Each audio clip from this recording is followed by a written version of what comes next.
Hello dear students, welcome to ASC starter. मैं आपको ये जो वीडियो है क्लास 8 की मिड टर्म के एग्ज़ाम के रिगार्डिंग प्रोवाइड कर रहा हूँ।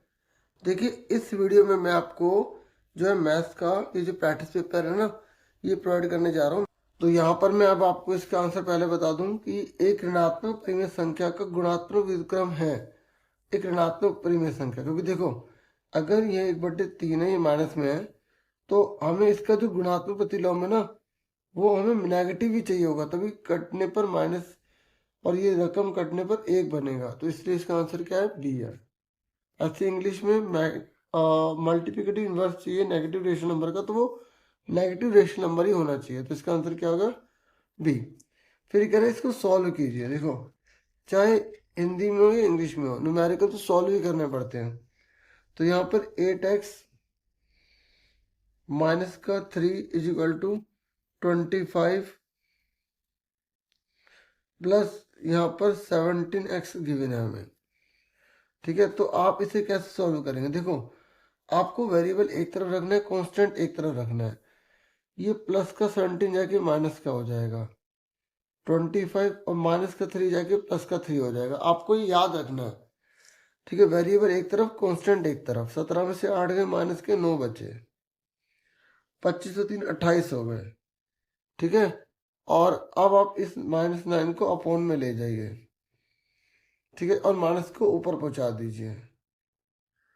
ठीक है, तो आंसर ही आ गया। देखो, सबसे पहले हमने 8x लिखा, प्लस का 17x माइनस का 25 नीचे उतारा। जब नीचे उतारते तो साइन चेंज नहीं होता, माइनस का जाके प्लस हो जाता है।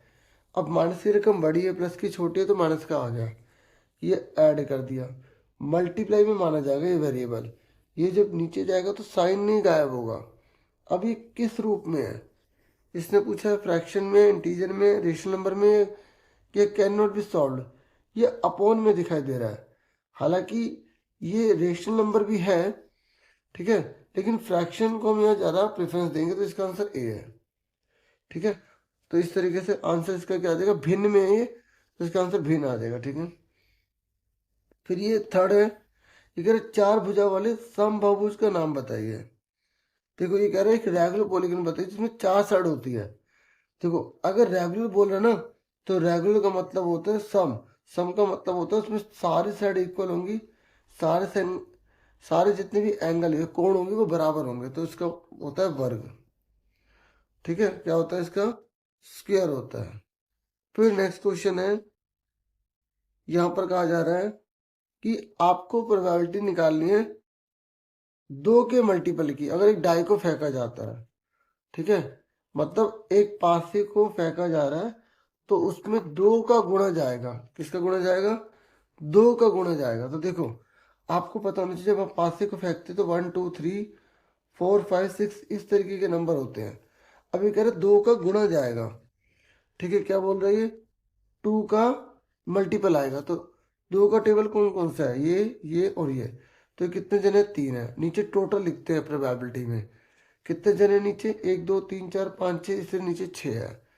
तो 3 से कट जाएगा, 3 1 जा 3, 3 2 जा 6, तो 1/2 आंसर आ गया। ठीक है, क्लियर हो गया। ठीक है, प्रोबेबिलिटी में टोटल नीचे लिखते हैं, जिसकी बात करते हैं उसे ऊपर लिखते हैं।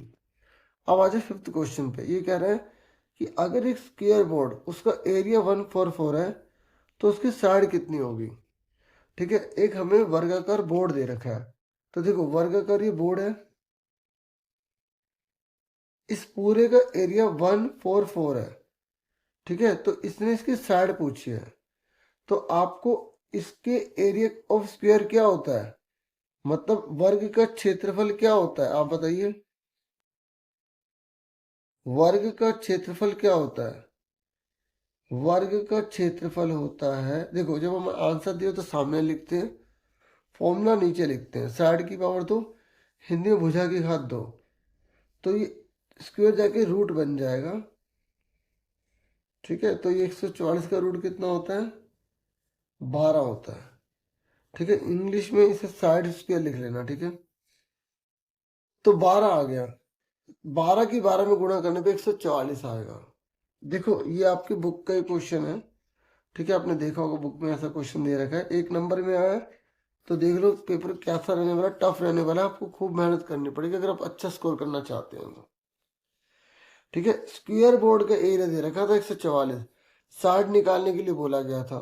तो स्क्वायर बोर्ड में लेंथ और ब्रेथ बराबर होती है, यानी कि दोनों साइड होते हैं, इसलिए साइड का स्क्वायर लग जाता है और उसकी वजह से रूट बन जाता है, और रूट आपको बाहर निकालना आता होगा। अब मैंने तो 12 सीधा कर दिया, नहीं तो आप इसको इस तरीके से कर सकते हैं, 2 7 जा 14, 2 2 जा 4, 2 3 जा 6, 2 6 जा 12, 2 1 जा 2, 2 8 जा 16, 2 9 जा 18, 3 3 जा 9, 3 1 जा 3। 2 में से एक बाहर आ गया, 2 में से एक बाहर आ गया, 3 में से एक बाहर आ गया, 3 दूनी 6 दूनी 12 आ गया। ठीक है, इस तरीके से। फिर उसके बाद ये नेक्स्ट क्वेश्चन है, आप ध्यान से देखिए। ये कह रहा है आयत चित्र में एक आयत की ऊंचाई क्या दर्शाती है।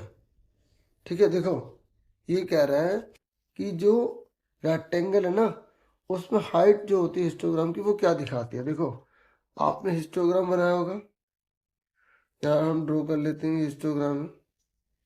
तो ये जो हाइट है ये कितना जाएगी, जितनी फ्रीक्वेंसी होगी।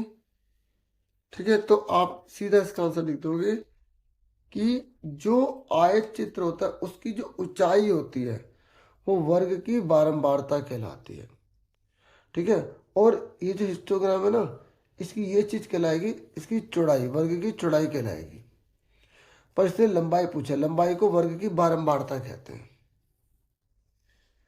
अब आज ये कह रहे हैं कि किसमें विकर्ण बराबर होते हैं। देखो एक क्वेश्चन में ये 5 नंबर तक में भी आ सकता है कि जैसे स्क्वायर, ट्रेपीजियम, पैरेललोग्राम, या रोम्बस, इसकी प्रॉपर्टीज लिखिए, 5 नंबर का भी दे सकता है एग्जाम में। तो आपको डायगोनल यहाँ पर पूछ रहा है कि किसकी डायगोनल इक्वल होती है। तो आपको पता है डायगोनल क्या होती है, हिंदी में विकर्ण बोला जाता है।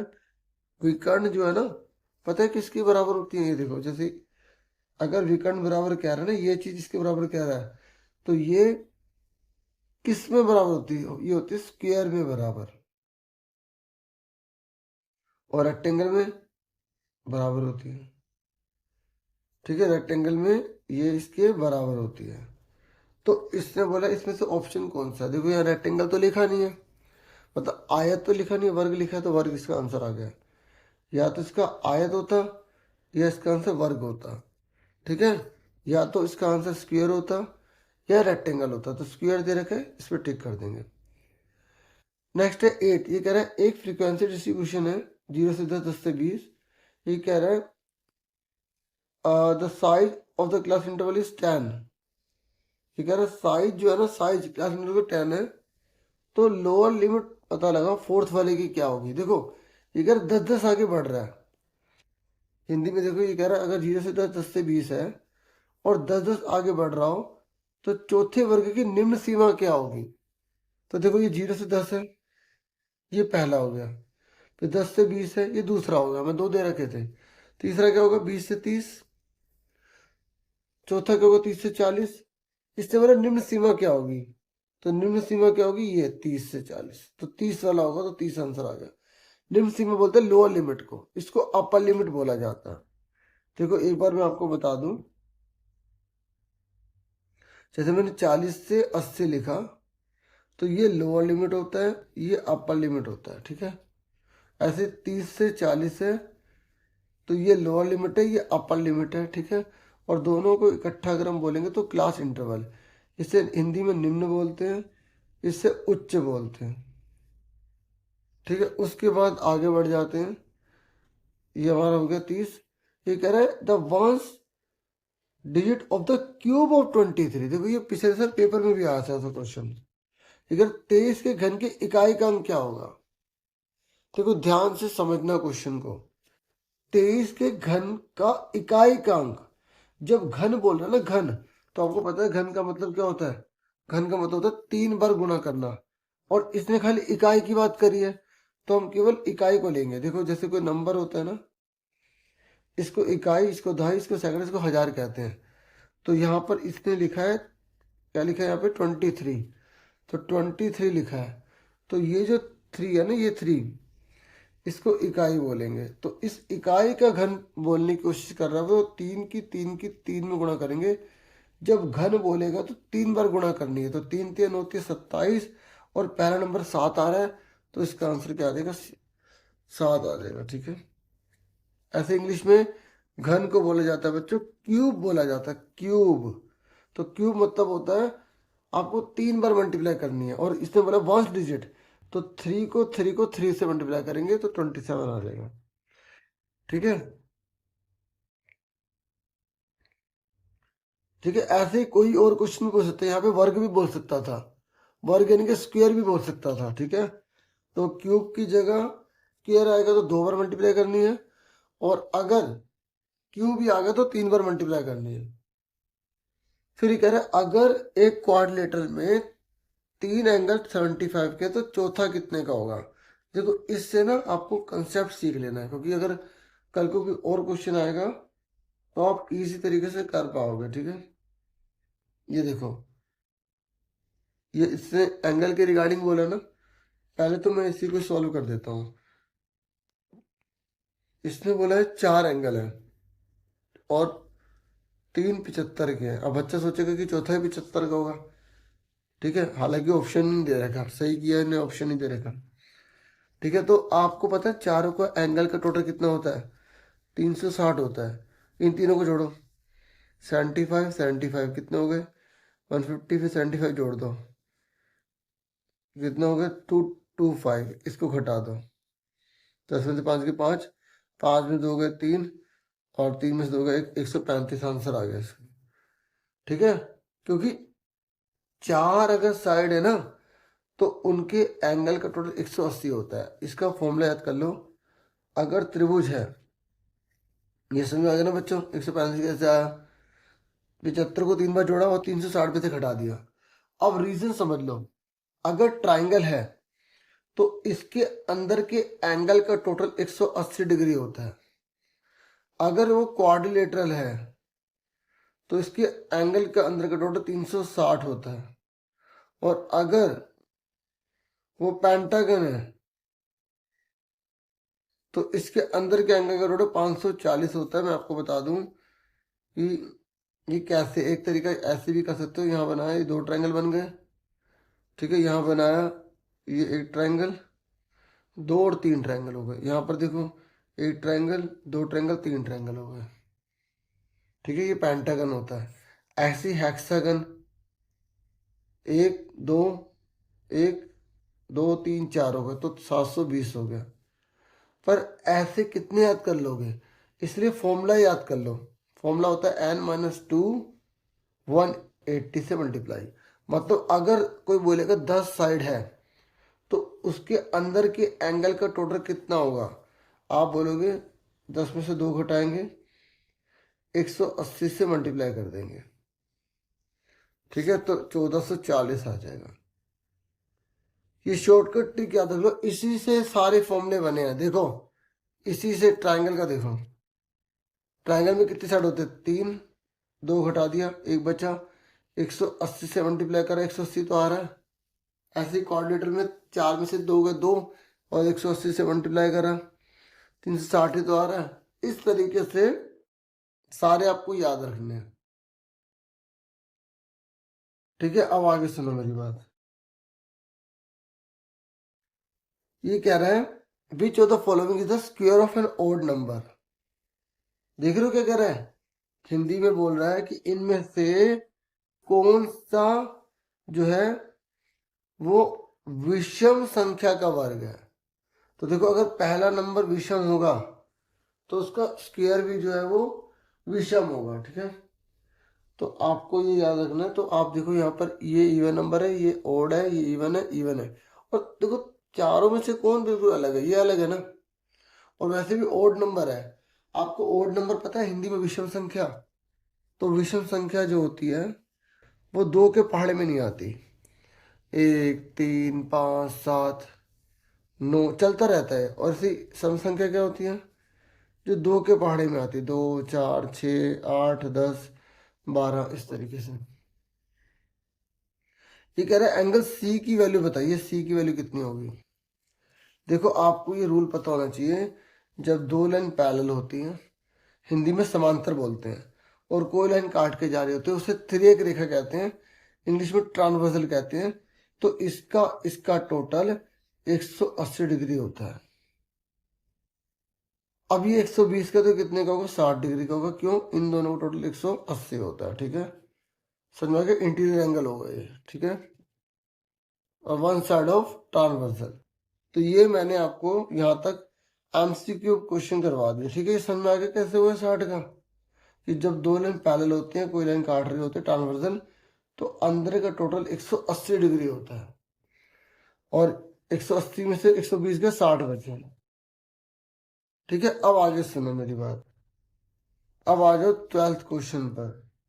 ठीक है, ये इंग्लिश में है और ये हिंदी में है। तो ये कह रहा है कि 81 को पहले 9 क्रमागत विषम संख्याओं के योग के रूप में व्यक्त करें। ठीक है, तो ऐसा क्वेश्चन या तो प्लस वाला आता है या घटाने वाली विधि से आता है। ठीक है, ये लिखे 81 को आपको sum the first 9 consecutive odd number के रूप में प्रेजेंट करना है। ठीक है, तो पता है आप कैसे करेंगे। क्वेश्चन नंबर 2 लिखेंगे 1, इससे तो बता ही दिया ना 9 है, लेकिन एग्जाम में बताता नहीं है, आपको खुद पता लगाना पड़ता है। पता है कैसे पता लगाएंगे, 81 किसका स्क्वायर होता है, 9 का होता है। तो हमें 9 तक लेना है, 1 3 5 7 9 11। देखो 9 है तो 9 तक नहीं लेना, 9 तक लेना मतलब 1 2 3 4 5 6 7 8 और 9। एक एक नंबर छोड़ के कह लो या ऑड नंबर कह लो, आपको वो लेने होते हैं। समझ में आ गया, इस क्वेश्चन का आंसर समझ में आ गया, बस इतने करके आना है इसका। ठीक है, ये सेकंड क्वेश्चन जो है इतना ही करना है। ठीक है, आप यहाँ पे लिख देना 81 इजिकल टू। ठीक है, उसके बाद नेक्स्ट इसमें बोला है कि रोहन और शालू दी गई आकृति के अनुसार 5 कार्डों से खेल रहे हैं। एक पे 4 लिखा है, एक पे 2, एक पे 3 और एक और पे 2 लिखा हुआ है। ठीक है, रोहन द्वारा इनमें से बिना देखे संख्या 2 लिखा हुआ कार्ड चुनने की प्रायिकता निकालना चाहता है।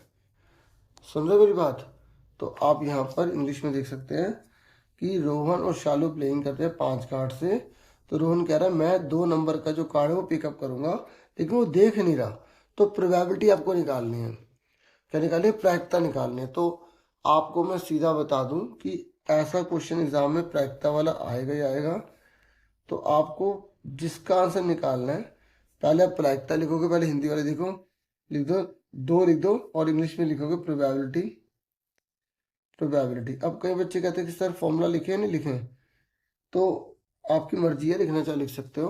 तो 2 2 कितनी बार है, 1 2, 2 कितनी बार है, 2 बार। टोटल कितना है, कितने कार्ड है, 1 2 3 4 5।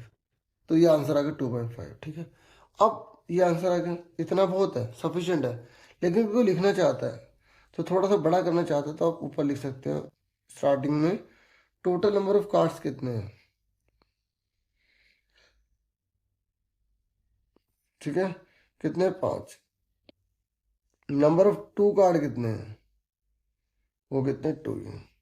ठीक है, हिंदी में कुल कार्डों की संख्या और 2 वाले कार्ड की संख्या। ठीक है, ये तो इतना बहुत है, क्योंकि एग्जाम में पेपर बहुत लेंथी होता है, जिसके नंबर मिले उसी का काम करो। ठीक है, अब ये नहीं करना तो आप ये कर सकते हैं और में। ठीक है, तो यहाँ और में क्या बोला है कि ये ग्लास जार है, उसमें 6 लाल है। ठीक है, ये अभी 3rd ही चलेगा, तो ऐसे जार बना लो। ठीक है, ढक्कन लगा लेते हैं। ये कह रहा है कि एक जार है, इसमें 6 रेड बॉल है, कंचे हैं, कंचे 6। ठीक है, 6 लाल कंचे हैं, इंग्लिश में लिख लेना रेड। ठीक है, और फिर बोला है 5 हरे कंचे हैं और 4 नीले हैं और 5 पीले हैं। ठीक है, तो ये हमने इस तरीके से लिखा, ये रेड है, ये ग्रीन है, ये ब्लू है और ये येलो है। पूरा पूरा लिखना है, ऐसे बॉक्स बना लेना। अब हरी जो है ना, हरी वो यादृच्छिक मतलब बिना देखे जार से कंचा निकाल रहा है, तो ये कह रहा है लाल कंचा होगा, इसकी प्रोबेबिलिटी आपको निकालनी है। ठीक है, आपको रेड कलर की प्रोबेबिलिटी निकालनी है, जो हरी निकाल रहा है। तो कैसे करेंगे मैं आपको बिल्कुल सिंपल तरीके से बताता हूँ। पहले टोटल नंबर ऑफ, अगर आप लिखना चाहो तो टोटल नंबर ऑफ मार्बल्स, तो टोटल नंबर ऑफ मार्बल्स कितने होंगे, 6 5 11, ये बना देना बस, ये जरूरी है। 6 5 11 और 4 15 और 5 20 होगा, ठीक है। तो हमें किसकी प्रॉपर्टी निकालनी है, जिसकी निकालनी है उसके लिख दो नंबर ऑफ रेड मार्बल, क्योंकि हमें रेड मार्बल्स की प्रॉपर्टी निकालनी है ना। कितने हैं रेड मार्बल्स, कितने हैं, 6, ठीक है। हिंदी में इसको मैं लिख देता हूँ कुल कंचों की संख्या,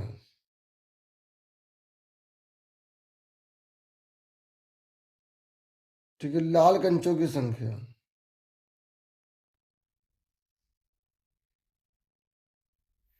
फिर यहाँ लिखेंगे प्रोबेबिलिटी, ठीक है। प्रोबेबिलिटी में ब्रैकेट में क्या लिख देंगे, रेड मार्बल। तो रेड मार्बल कितने, 6, टोटल कितना है 20, ठीक है। 6/20, और हिंदी में क्या लिख दोगे, प्रायिकता, ठीक है, लाल कंचे। तो 6/20 आएगा। अब काटे तो काट दो, किससे कट रहे हैं, 2 के टेबल में दोनों आते हैं। तो 2 3 जा 6, 2 10 जा 20, 2 3 जा 2 से काट दो, 2 3 जा 6, 2 10 जा 20, ठीक है। प्रायिकता ही हमारा आंसर आ गया,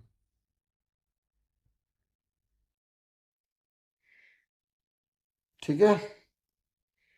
क्लियर हो गया। अब नेक्स्ट क्वेश्चन देखो, ये कह रहे हैं यदि किसी घन की एक भुजा की लंबाई 5 है तो उसका आयतन निकालना है आपको, ठीक है।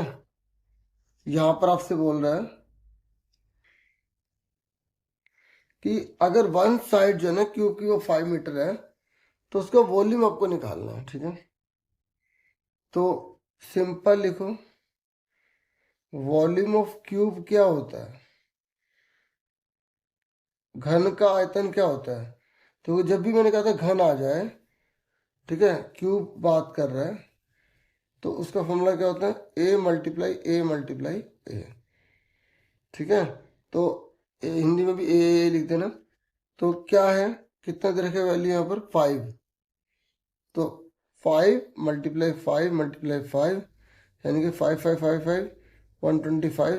अब ये सेंटीमीटर है मीटर है, चेक कर लो, यहाँ पर मीटर लिखा है तो आप यहाँ पे मीटर की पावर 3 लिख दोगे, ये कुछ नहीं है, ठीक है। इसे मैं काट के दोबारा लिख देता हूँ ताकि बच्चे कंफ्यूज ना हो, 125 मीटर क्यूब, ठीक है। क्लियर हो गया। बेसिक चीज सही से लिखो, ठीक है, जिसमें मार्क्स में, ठीक है। हमने मेन पूरा बता दिया, ठीक है। हिंदी में समझ में आ गया, इंग्लिश में समझ में आ गया। ऐसे कोई और क्वेश्चन भी आ सकता है, स्क्वायर वाला भी आ सकता है। अब इससे पहले एक्स के लिए आपको सॉल्व करना है, ठीक है। तो आपको एक्स के लिए यहाँ पे वैल्यू को सॉल्व करना है। तो 8/x = 5/में x-1 दे रखा है, ठीक है। तो आप इसे कैसे सॉल्व करेंगे, देखिए ऐसा कोई भी क्वेश्चन आ जाए ना, ये आपके चैप्टर 2 से ही है ना, तो आपको मैं बता दूं बुक से नहीं आएगा, बुक जैसा आ सकता है। ये नॉट इक्वल टू जीरो का मतलब ये होता है कि एक्स की जगह कभी जीरो नहीं होगा। तो ऐसा कोई भी क्वेश्चन आ जाए, अगर पूरे के नीचे ऐसे लाइन डली हुई है ना, तो आपको पैटर्न समझना है, इनको इससे मल्टीप्लाई कर देना है। 8x-1 5x, इसको इससे मल्टीप्लाई, 8 को करो 8x, 8 को इससे करो 8, ये 5x हो गया, ठीक है। 8x प्लस का 5 माइनस का हो गया, माइनस का 8 प्लस का हो गया। देखो वेरिएबल एक तरफ लिखना है, कांस्टेंट एक तरफ। 8 को इससे भी मल्टीप्लाई करना है, 8 को इससे भी मल्टीप्लाई करना है, ठीक है। और ये 5x लिखा, प्लस का 5 माइनस का 8 प्लस का हो गया। 8 में से 5 गए 3 आ गए, इक्वल टू में 8 आ गया। तो x कितने का आ गया, 8/3 आ गया आंसर,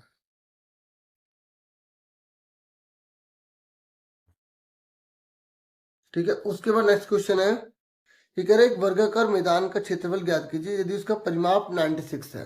देखो मैंने क्या कहा था, कि स्क्वायर का भी आ सकता है, और यहाँ पर वही हुआ कि स्क्वायर का आ गया। देखो कंसेप्ट क्लियर होना चाहिए, क्वेश्चन टफ से टफ दे सकता है, ठीक है टीचर। तो आप सुनिए ध्यान से, इसने जो बोला उसके अकॉर्डिंग आपको करना है। क्वेश्चन समझ में आ गया? किसने बोला है आपको एरिया ऑफ स्क्वायर निकालना है अगर पैरामीटर 96 है, और अगर आपको पैरामीटर या परिमाप हिंदी में या इंग्लिश में पता ही नहीं है, फिर आपको प्रॉब्लम आएगी। पहले इसने बोला क्या है, वर्गाकार, तो आप पहले स्क्वायर बना लो, बना लिया। अब इसने क्या बोला है, पैरामीटर 96 है, और पैरामीटर का मतलब क्या होता है, ये पूरी बाउंड्री। तो जो चीज दी है ना, उसी का फॉर्मूला आपको लगाना है। यहां पर क्या बोला है, पैरामीटर बोला है ना, तो आप पैरामीटर का ही फॉर्मूला लगा दो। पहले हिंदी में लिख देता हूं, वर्ग का परिमाप कितना दे रखा है, 96। और जब आंसर दिया हो तो आंसर सामने, फॉर्मूला नीचे लिखो, 4 मल्टीप्लाई भुजा, ठीक है। इंग्लिश में क्या होगा, इंग्लिश में ऐसे लिख देता हूं, देखो इंग्लिश में होगा parameter of square, parameter of square कितना है, 96। क्या फॉर्मूला होगा, 4 multiply side is equal to 96। तो साइड कितनी आ जाएगी, खुद सोचो। ये जो 96 है, ये 4 साइड का टोटल है, तो एक साइड कितने की होगी, ये हम डायरेक्ट माइंड में भी कर सकते थे, मैं करके दिखा रहा हूँ। मल्टीप्लाई डिवाइड हो गया, 4 दूनी 8, 4 चौक 16, 24 आ गई।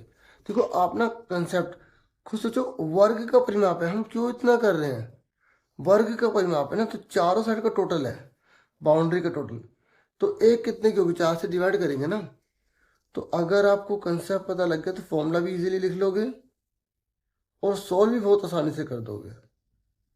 तो 4 दूनी 8, 4 चौक 16, 24 आ गया,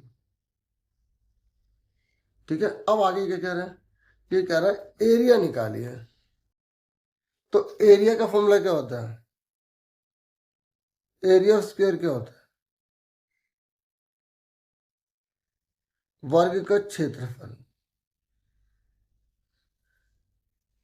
ठीक है। अब यहाँ पे लिखूँ या वहाँ लिखूँ, समझ गए ना आप तो, शीट पे अपने हिंदी वाले लिखेंगे, इंग्लिश में अब बताओ वर्ग का क्षेत्रफल क्या होता है, बताओ क्या होता है, भुजा गुणा भुजा। जब निकालना है तो फॉर्मूला सामने, जब दिया तो फॉर्मूला इधर लिखो, ठीक है। क्या होगा, साइड मल्टीप्लाई साइड, तो 24 को 24 से मल्टीप्लाई कर देंगे, क्योंकि साइड 24 आई है, ठीक है। तो 24 को 24 से मल्टीप्लाई करोगे, यहाँ पर आपका आंसर आ जाएगा, ठीक है। तो 576 आ जाएगा,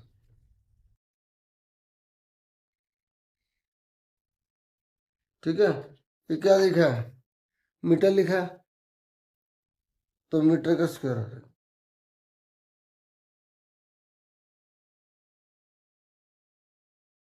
ओके, अब देखो यहाँ पर क्वेश्चन है नेक्स्ट, ठीक है। उसके बाद 7 क्वेश्चन है। यहाँ पर समांतर चतुर्भुज है पी क्यू आर एस, इसमें एंगल पी 60 डिग्री का, तो बाकी के 3 कोण निकालने हैं। इंग्लिश में पैरेललोग्राम दे रखा है, एंगल पी की वैल्यू 60 डिग्री दे रखी है, तो बाकी के 3 एंगल आपको निकालने हैं। तो यहाँ पर भी वही सवाल है कि अगर आपको कंसेप्ट पता है तो आप फटाफट निकाल लेंगे। तो देखिए यहाँ पर हम पैरेललोग्राम ड्रॉ कर लेते हैं, हमें पता है पैरेललोग्राम इस तरीके से होता है। तो इसने बोला P Q R S, angle P की वैल्यू 60 डिग्री है, इसने बोला बाकी के एंगल निकालिए। तो आप लिखेंगे एंगल पी बराबर एंगल आर के होगा, क्योंकि अपोजिट एंगल ऑफ पैरेललोग्राम लिख देंगे, क्या लिख देंगे, opposite angle of parallelogram. Hindi में समांतर चतुर्भुज के विपरीत कोण बराबर होते हैं, ठीक है, आमने सामने के कोण बराबर होते हैं। फिर उसके बाद ये क्यू निकालना है, आप लिखोगे angle P plus angle Q is equal to 180 degree होगा, क्योंकि ये एडजेसेंट की तरह काम कर रहे हैं, ये दोनों एंगल इसके बीच में एंगल बन रहे हैं।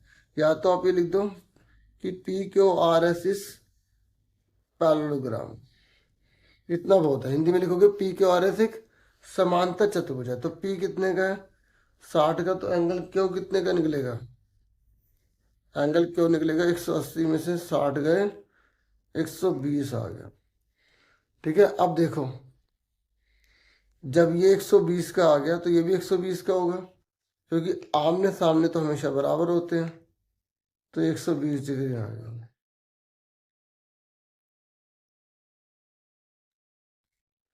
ठीक है, तो ये हमारा हो गया पार्ट, सेक्शन बी हमारा हो गया। ठीक है, देखिए पहला क्वेश्चन दे रखा है, इसने बोला है पैरीमीटर जो है ना, दो स्क्वायर का, एक 40 और 96 है। ठीक है, हिंदी में परिमाप दे रखा है वर्ग का, एक 40 है, 40 है, दूसरा 96 है। ये कह रहा है उस स्क्वायर का आपको पैरीमीटर निकालना है जो इन दोनों, ये जो दो स्क्वायर दे रखे हैं, इन दोनों स्क्वायर के एरिया के बराबर है वो। समझो मेरी बात, मतलब कहने का ये कि आपको ये बोला हुआ है, हिंदी में देख लो पहले, यहाँ बोला हुआ है कि दो आपको छोटे छोटे स्क्वायर दे रखे हैं, उनको मिला के एक बड़ा स्क्वायर बना दिया गया, तो उस बड़े स्क्वायर का आपको क्या निकालना है, आपको वहां पे निकालना है पैरीमीटर बड़े वाले का। तो कहने का मतलब क्या है, कहने का मतलब ये है कि डियर उसने ना एक छोटा सा स्क्वायर है, फिर दूसरा एक और स्क्वायर है, इन दोनों को मिला के एक बड़ा स्क्वायर बना दिया गया। तो ये जो बड़ा स्क्वायर बना ना, तो इसका पैरीमीटर कितना है आपको ये निकालना है। अगर क्वेश्चन समझ में आ गया तो आराम से कर लोगे। तो सबसे पहले हम कोई भी क्वेश्चन अगर करते हैं ना, तो जो क्वेश्चन में दिया उसके अकॉर्डिंग चलते हैं। क्या बोला उसने कि जो एरिया है ना, एरिया वो दो छोटे जो स्क्वायर हैं उनके बराबर है टोटल करने का। ठीक है, मेरी बात समझ आ रही है? तो आप क्या लिखोगे, एरिया ऑफ स्क्वायर वन, ये 1 मान लेंगे, ठीक है, ये 2 मान लेंगे और ये 3 मान लेंगे। तो एरिया स्क्वायर वन, या 1 लगा देंगे, area square one, area of square 2 बराबर है एरिया स्क्वायर 3 के, क्योंकि इन दोनों को जोड़ के ये बनाया जाता है। और एरिया जो है ना, इससे बोले दोनों के टोटल के बराबर है, क्वेश्चन में दिया हुआ है।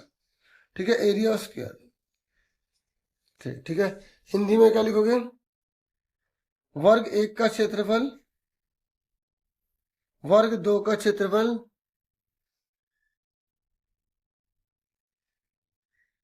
ठीक है, पूरा पूरा लिख लेना क्षेत्रफल, ठीक है, और इज इक्वल टू वर्ग 3 का क्षेत्रफल।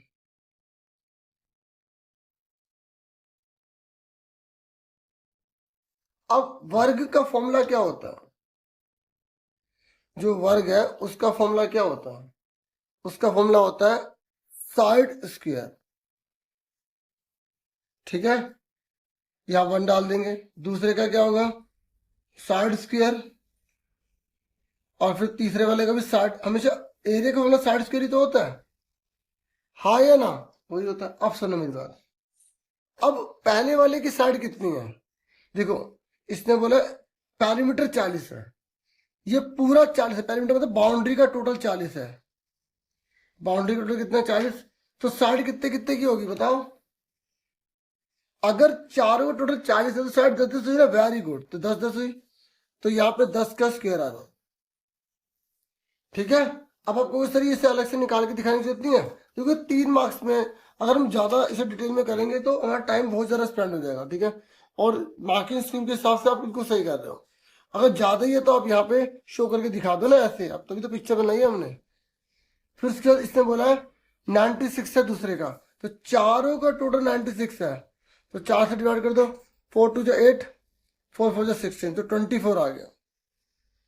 ठीक है, तो 24 का स्क्वायर आ गया, इज इक्वल टू में साइड यहाँ पे लिखते 3, क्योंकि हमें ये नहीं पता ये निकालना है, क्योंकि जब तक इसकी साइड नहीं पता होगी हम चारों का टोटल कैसे करेंगे, हाँ या ना। ये थोड़ा स्क्वायर की टाइप में बनाना, थोड़ा रेक्टेंगल भी लग रहा होगा आपको, स्क्वायर की शेप में बनाना। ठीक है, अब बताओ 10 की पावर 2 तो क्या आंसर आएगा, जब 10 को 10 से मल्टीप्लाई करेंगे तो 100 आएगा, और 24 को 24 से मल्टीप्लाई करेंगे तो कितना आएगा, 576 आएगा। ठीक है, और आपको ना 30 तक याद होनी चाहिए स्क्वायर, तभी आप बहुत जल्दी कर लोगे एग्जाम में। साइड 3 निकालनी है, फिर 576 100 कितने हो गए, 676 हो गए। फिर आपको ये पता होना चाहिए स्क्वायर है ना, ये इधर जाके रूट बन जाता है। अब 676 का स्क्वायर रूट क्या होता है, अब जिस बच्चे को पता है वो सीधा लिख देगा कि सर 26 होता है, क्योंकि उसने 30 तक याद कर रखे होंगे। अब जिसको नहीं पता उसका क्या किया जाए, तो वो क्या करे, यहाँ पे प्राइम फैक्टर कर ले, 2 3 जा 6, 2 3 जा 6, एक से दे 2 8 जा 16, 2 1 जा 2, एक से दे 2 6 जा 12, एक से 2 2 9 जा 18। ठीक है, तो ये 13 से जाएगा, 13 1 जा 13, 30 से 39, क्योंकि और किसी के टेबल से नहीं जाएगा ये 30 - 30, तो 2 में से एक बार आ गया, 2 में से एक बार आ गया, तो 13 2 26, 13 दूनी 26, साइड निकल गई। तो आपको इसकी एक साइड 26 पता लग गई, तो पैरामीटर के लिए क्या करोगे, 4 पर मल्टीप्लाई कर दोगे। ठीक है, देखो अब हम निकाल लेंगे बड़े वाले का पैरामीटर। ठीक है, पैरामीटर निकालो ना, तो पैरामीटर हो square third, parameter of square third लगा दो। तो हिंदी में क्या लिखेंगे, वर्ग का परिमाप, वर्ग 3 का परिमाप। तो क्या आएगा आंसर, 4 मल्टीप्लाई साइड। तो 4 साइड कितनी है, 26। हिंदी में क्या लिख लोगे, भुजा लिख लोगे, यहाँ पर क्या लिख लोगे, भुजा की पावर 2। ठीक है, 3 लगा लोगे, इतना तो चलता है। ठीक है,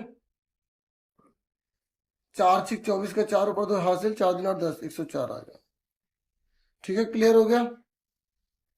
तो ये आंसर आ गया। ठीक है, तो ये सेंटीमीटर तो सेंटीमीटर में लिख देंगे, मीटर है तो मीटर में लिख देंगे, और हमें लिखा हुआ मीटर में आंसर, तो मीटर में लिख देंगे, हिंदी वाले हिंदी में लिख देंगे मीटर। ठीक है, अब एक बार दोबारा सुन लो, हमें ना यहाँ पर इसने 40 दे रखा था, 40 यानी कि पूरे का टोटल 40।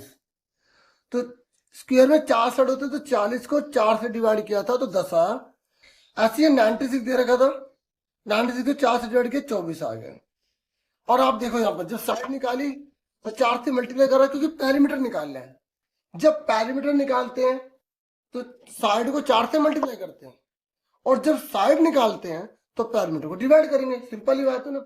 और इस तरीके से जो बोला है, इसमें मतलब दोनों का एरिया जो है ना टोटल बड़े वाले के बराबर है, तो हमने एरिया का फॉर्मूला लगाया। और अगर यहाँ बोलता कि दोनों का पैरामीटर का टोटल जो नया स्क्वायर है उसके बराबर, तो यहाँ पैरामीटर पैरामीटर पैरामीटर लिखते, फिर पैरामीटर का फॉर्मूला लगाते हैं। ठीक है, क्वेश्चन चेंज होकर भी आ सकता है।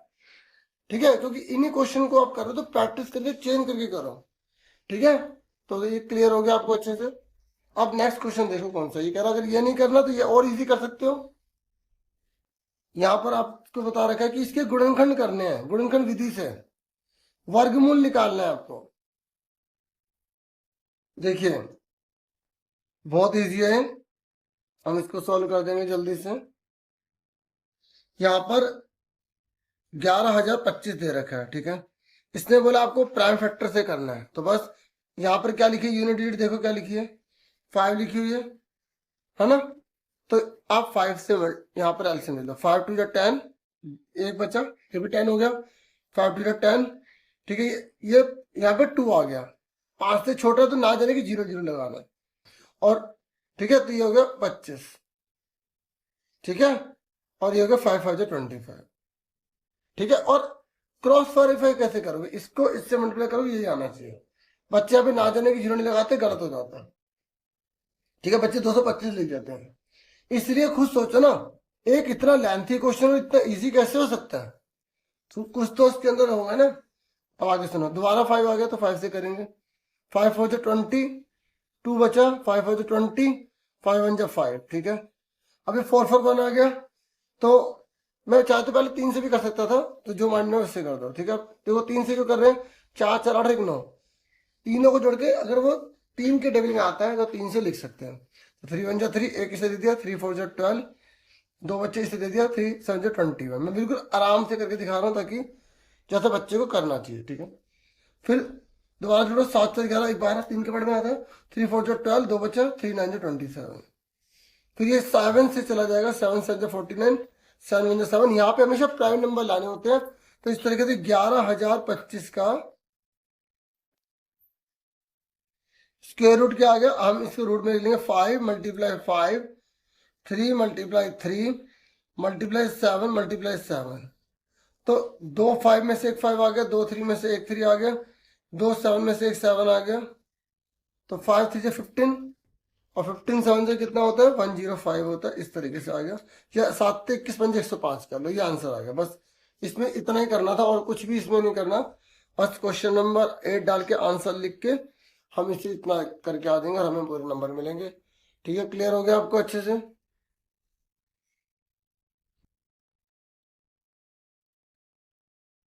तो क्लियर हो गया आपको। उसके बाद नेक्स्ट क्वेश्चन देखो यहाँ पर, ये 9 क्वेश्चन है। यहाँ पर आपको ये सॉल्व करने के लिए बोला गया है। तो देखो ये बहुत इजी क्वेश्चन है ये भी। देखो ऐसा क्वेश्चन आना जरूर है, 100% आएगा। तो अच्छे से इसकी प्रैक्टिस कर लो। 60+1/3 +1 = t-3/6।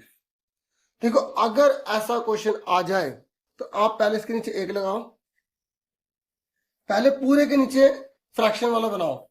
इसको इससे मल्टीप्लाई, इसको इससे मल्टीप्लाई, इसको इससे करो। 60+1, इसको इससे मल्टीप्लाई कर रही है, इसको इससे 1 लिख देंगे, ठीक है। इसको इससे मल्टीप्लाई करेंगे 3 लिख देंगे, ठीक है। और फिर इसको इससे मल्टीप्लाई कर देंगे 3 आ जाएगा। ऐसे ये पहले से सॉल्व हुआ हुआ, इसको सेम उतार देंगे। क्लियर हो गया यहां तक, ठीक है। अब 1 को मल्टीप्लाई अंदर करोगे तो सेम ही तो रहेगा, इसलिए ब्रैकेट हटा दो। स्टेप बाय स्टेप समझ लो। अब देखो इधर 60 लिखा, 3 और 1 कितना हो गया, 4 हो गया, अपॉन में 3, t-3/6, ठीक है। अब क्रॉस मल्टीप्लाई, इसको इससे करेंगे। देखो जब यहाँ पे कर रहे थे ना, इसको इससे तो इसको इससे कर रहे थे क्योंकि एलसीएम कर रहे थे हम। यहाँ पे इक्वल है तो ये क्रॉस मल्टीप्लीकेशन है। इसको इससे करेंगे, इसको इससे करेंगे, लेकिन इसको इससे नहीं करेंगे क्योंकि इक्वल लगा हुआ है, क्रॉस मल्टीप्लीकेशन है, ठीक है। तो 6 को 60 + 4 3t-3, 6 3 36, 6 4 24, 3t 3 3 9, तो 36t प्लस का 3t माइनस का हो गया, प्लस का 24 माइनस का हो गया। देखो वेरिएबल एक तरफ, कांस्टेंट एक तरफ, साइन चेंज हो जाते हैं। तो 36 में से 3 का देखो सेम है, दोनों वेरिएबल है। तो 36 में से 3 का कितने बजे, 33t आ गया। और 24 और 9 कितने हैं, दोनों के दोनों माइनस के हैं, साइन माइनस का रहेगा, ठीक है। दोनों जुड़ जाएंगे लेकिन साइन माइनस का रहेगा। 33 हो गया, तो 33, ये 33 अपॉन में चला गया। देखो जो वेरिएबल के साथ कांस्टेंट होता है ना, वो मल्टीप्लाई माना जाता है, और मल्टीप्लाई वाला जाके डिवाइड हो जाएगा, इसको इससे काट देंगे तो टी की वैल्यू -1 आ जाएगी। अब ये -1 ना आपको वेरीफाई भी करना चाहिए, वैसे एग्जाम में बोलेगा तब करना, नहीं तो मत करना। लेकिन अगर आप कर दो ना, एक्स्ट्रा टाइम हो तो कोई दिक्कत नहीं है, इससे बेनिफिट ही रहता है, ठीक है, कि पता लग जाता है आपने सही करा गलत करा। तो टी = -1 है, आपको यहाँ पुट करना है, दोनों तरफ बराबर आ गए तो आपने सही करा, ठीक है। तो यहाँ पे हम करके दिखाते हैं। देखो 6 टी की जगह क्या लिखना है, -1 +1 अपॉन में 3 +1 = टी की जगह -1 -3 6, ठीक है। जहां पे टी था ना वहां पे हमने -1 लिख दिया, ठीक है। ये हम क्या कर रहे हैं, चेक कर रहे हैं, CHECK चेक, ठीक है, जांच कर रहे हैं। तो 6 × 6 +1 अपॉन में 3 +1, 3 और 1 कितना हो गया, -4 अपॉन में 6। अब 6 में से 1 के कितना बचा, -5 अपॉन में 3 +1, यहाँ पर -4 अपॉन में 6। अब इसका एलसीएम लो, कैसे करेंगे, इसको इससे, इसको इससे, इसको इससे, -5, इसको इससे करो 3, 3 1 जा 3 = -4 अपॉन में 6। तो 5 में से 3 के माइनस के 2 अपॉन में 3 और -4 अपॉन में 6 बराबर आ गया ना, आ गया ना। देखो 2 से काटो, इसे 2 से काट रहा है ना, तो 2 से डिवाइड करो, तो देखो काटना भी पड़ता है, 2 2 जा 4, 2 3 जा 6 बराबर आ रहा है। तो हैंस वेरीफाइड, ये 5 नंबर में आता है ना, तब इस तरीके से वेरिफिकेशन के लिए बोल देता है। तो आपको पहले से तैयार रहना ना, क्लियर हो गया। अब उसके बाद नेक्स्ट क्वेश्चन है, ये कह रहा है कि यहाँ पर एक घन की प्रत्येक भुजा की लंबाई ज्ञात कीजिए अगर उसका आयतन इतना है। देखो अब ये क्यूब में आ गया, 3D शेप में आ गया। देखो आपको 3D और 2D पता होना चाहिए। जो रेक्टेंगल वगैरह होते हैं ना वो 2D होते हैं, जो क्यूबॉइड होते हैं, क्यूब होते हैं, कोन होते हैं, सिलेंडर होते हैं, वो 3D शेप में होते हैं। तो ये कह रहा है कि आपको अगर वॉल्यूम दे दिया तो आपको लेंथ निकालेगी, क्यूब रूट निकालना होता है। जब वॉल्यूम दे देना और साइड निकालने को, तो चल मैं तो क्यूब रूट कह रहा है क्योंकि आपको क्यूब का फॉर्मूला पता होगा। अगर नहीं पता ना तो भी आपको पता होना चाहिए भाई, पता तो होना चाहिए, फॉर्मूला तो पता होना चाहिए, ठीक है। देखो इसने बोला लेंथ निकालो, क्वेश्चन नंबर 10। तो जो चीज दी है उसी का फॉर्मूला लगाना है। क्या बोला है, वॉल्यूम दे रखा क्यूब का, आप लिखोगे वॉल्यूम ऑफ क्यूब = कितना है, 5 1 12 सेंटीमीटर क्यूब। हिंदी में क्या लिखते हैं? हिंदी में घन का आयतन। तो घन का आयतन, ठीक है, हिंदी में हम घन का आयतन लिखते हैं। तो ये दे रखा है, एक बार लिख दिया। अब जब आंसर दिया होता है तो सामने फॉर्मूला नीचे लिखते हैं। जैसे मैंने आपको सिखाया, क्या फॉर्मूला होता है साइड का, वॉल्यूम का? Side cube. देखिए साइड 512, ठीक है। देखो अभी क्यूब है, इधर जाके क्यूब रूट बनेंगे। ये 3 लिखा है, देखो अगर ये 3 लिखा है ना तो 3 में से बाहर निकलेगा 1। अगर ये 4 लिखा आ गया ना तो 4 में से 1 बाहर निकलेगा। आपको सर ये 4 वाला क्या पढ़ोगे आप, बड़ी क्लासेस में पढ़ोगे, ठीक है। ये 5 1 2 है। अब इसका क्यूब रूट करो, मतलब आप एलसीएम लो इसका।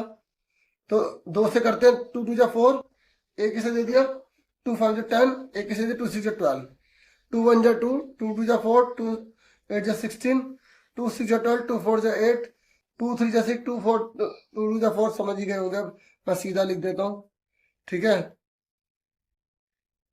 ठीक है, तो फटाफट अब यहाँ पर साइड है। साइड को हिंदी में भुजा लिखते हैं बच्चों, हिंदी मीडियम थोड़ा कॉपरेट करना प्लीज, ठीक है। तो 2 मल्टी, 3 जीरो लिखना, छोटा सा लिखना थोड़ा। तो 3 में से 1 बाहर आ गया, 3 में से 1 बाहर आ गया, ये 4 आ गया। देखो यहाँ पर तो बहुत सिंपल लग रहा है, हो सकता है एग्जाम में कुछ नया आ जाए, ठीक है। यहाँ पे 1 2 3 और रह गए थे, ठीक है। तो ये 8 हो जाएगा ना, ठीक है। देखो 1 2 3 4 5 6 7 8 9, ठीक है। 1 2 3 4 5 6 7 8 9, ठीक है। क्लियर हो गया? तो 3 में से 1 बाहर आ गया, 3 में से 1 बाहर आ गया। एग्जाम्पल बता रहा था, तो ये आगे क्या लिखना रहेगा, तो मैंने लिख दिया, तो 8 आएगा। अब चेक कर सकते हो, 8 से मल्टीप्लाई करोगे तो 512 आ जाएगा, ठीक है। क्लियर हो गया यहाँ तक आपको? अब उसके बाद आ जाइए नेक्स्ट क्वेश्चन पर। देखिए अब हम करने जा रहे हैं सेक्शन डी, और सेक्शन डी में पहला क्वेश्चन ये जो आपको पैरेललोग्राम के रिगार्डिंग दे रखा है, आप यहाँ देख सकते हैं। तो यहाँ पर आप देखेंगे ना, हिंदी मीडियम और इंग्लिश मीडियम, ये तो अगर आपको प्रॉपर्टीज पता है ना पैरेललोग्राम की, तो आप इसको इजी तरीके से कर सकते हैं, ठीक है। तो यहाँ पर इस क्वेश्चन को देखो आप, इसने क्या बोला है, मिड पॉइंट दे रखा है। क्या दे रखा है? ओ मिड पॉइंट है। किसका मिड पॉइंट है? एस क्यू का, ठीक है। ये यहाँ पे इन्हें बोला एस निकालिए, एंगल एस निकालना है। देखो एस ना ये नहीं है, ये पूरा एस निकालना है, और आर निकालना है हमें, ये एंगल निकालना है। पी क्यू निकालना है, ये निकालनी है साइड, और क्यू आर निकालना है। क्यू आर कहाँ है? ये साइड निकालनी है, ठीक है। तो इसने बोला है, और आपको लेंथ निकालनी है डायगोनल की, पी आर। आपको पी पूरा मिला दो, पूरी पी आर भी निकालनी है, ठीक है। ठीक है, क्वेश्चन देख लिया आपने, समझ लिया। अब देखो सबसे पहले हम क्या निकालेंगे, यहाँ पे एंगल इसने एस पूछा है, ठीक है। तो हम एस पहले नहीं निकालेंगे, सबसे पहले हम आर निकालेंगे, ठीक है। क्यों? देखो ये जेड बन रहा है, ये देखो आपने पढ़ा होगा, जब 2 लाइन पैरेलल होती हैं, कोई लाइन उसे काट के जा रही होती है, तो इन दोनों का टोटल जो है ना, कुछ भी हो सकता है, लेकिन एंगल दोनों में से बराबर होते हैं। इसे क्या बोलते हैं? अल्टरनेट इंटीरियर एंगल बोलते हैं, हाँ या ना, यस या नो? तो ये आर, एंगल आर बराबर एंगल क्यू क्या आ जाएगा, एंगल आर बराबर एंगल क्यू क्या आ जाएगा। यहाँ ध्यान से देखो, हो सकता है एग्जाम में कोई नया क्वेश्चन बन के आ जाए, ठीक है। सुन रहे मेरी बात? तो क्या लिखेंगे, इज इक्वल टू में 60, ब्रैकेट में क्या लिखोगे, alternate interior angle, alternate interior angle, ठीक है। हिंदी में क्या लिखोगे, अंतः एकांतर कोण, ठीक है। जैसे आप पूरा लिखना चाहते हो आर क्यू वाई, ऐसे भी पूरा पूरा नाम लिख सकते हो आप, ठीक है। लेकिन इतना सफिशियंट है, ठीक है। अब सुनो मेरी बात, हमसे क्या निकल गया, हमसे आर निकल गया। अब एस निकालेंगे। आपको पता है पैरेललोग्राम के अंदर, अंदर का इन दोनों एक साइड में जो एंगल बने होते हैं उनका टोटल कितना होता है, 180 होता है, हाँ या ना? तो बस angle S plus angle R is equal to में 180 डिग्री लिखेंगे, ठीक है। आप क्या लिख दोगे, सिंपल लिख दो कि P Q R S is parallelogram, P Q R S is parallelogram. ज्यादा तो लिख देना कि ये दो लाइन पैरेलल, ये ट्रांसवर्सल है, नहीं तो आप सप्लीमेंट्री सम लिख सकते हो, या आप लिख दो एडजेसेंट एंगल, ठीक है। तो यहाँ पर आपके सामने आर कितना निकाला आपने, 60 निकाला है, तो एस कितने का आ गया, 180 माइनस का 60, 120 का आ गया। ठीक है, अब सुनो और क्या इसने पूछा है, यहाँ पर पी क्यों पूछा है, तो ये इसके साइड बराबर है, तो एस आर बराबर क्या होगा, पी क्यों होगा, क्योंकि अपोजिट साइड जो होती है पहले तो उनकी बराबर होती है, आया ना। तो कितना है, 15 सेंटीमीटर, तो कितना आ गया 15 सेंटीमीटर। हिंदी में समांतर चतुर्भुज की विपरीत भुजा बराबर होती हैं। समांतर प्रॉपर्टीज आपको याद करनी पड़ेगी, ठीक है, उसके ऊपर क्वेश्चन आएगा ही आएगा। समांतर चतुर्भुज की विपरीत भुजाएं बराबर होती हैं, यह प्रॉपर्टी पूछ सकता है, विपरीत भुजाएं बराबर होती हैं, आपको ये याद रखना। ठीक है, इंग्लिश में आप क्या लिखोगे, opposite side of parallelogram are equal, opposite sides of parallelogram are equal. ठीक है, अब ऐसे देखो ध्यान से, यहाँ पे हमसे क्यू आर पूछा है, क्यू आर तो ये किसके बराबर होगा, एसपी के, तो एसपी बराबर क्या होगा, क्यू आर के बराबर होगा, कितना होगा, कितना है, 11 है, तो 11 आ गया। सेम यही लाइन दोबारा लिख देंगे, ठीक है, समझ में आ गया। ठीक है, अब इसने लास्ट में हमसे पूछा पी आर की लंबाई निकालनी है, ये पी ओ दे रखा है, ये लंबाई निकालनी है। आपको बताया था कि मैंने पैराग्राम में जो विकर्ण होते हैं एक दूसरे को समद्धि भाजित करते हैं, अगर ये 6 तो ये भी 6 होगा, तो पूरा कितने का आ गया, 12 आ गया। ठीक है, जानबूझ के इसने यहाँ पर 1 लिख के दिया है ताकि हम सोच पाए कि ये कितने का होगा, तो 6 का ही होगा, क्योंकि समांतर चतुर्भुज में विकर्ण एक दूसरे को समद्धि भाजित करते हैं। तो मैंने क्या कहा था, प्रॉपर्टीज अगर आपको आएंगी तब आप आराम से कर लोगे। तो पी आर बराबर किसके होगा, पी आर क्या है, डायगोनल है, तो पी आर बराबर किसके होगा, P O plus O R के, यानी कि 6 + 6 यानी कि 12 सेंटीमीटर आ गया। ठीक है, और आप रीजन लिख दोगे, diagonal of parallelogram bisect each other. ठीक है,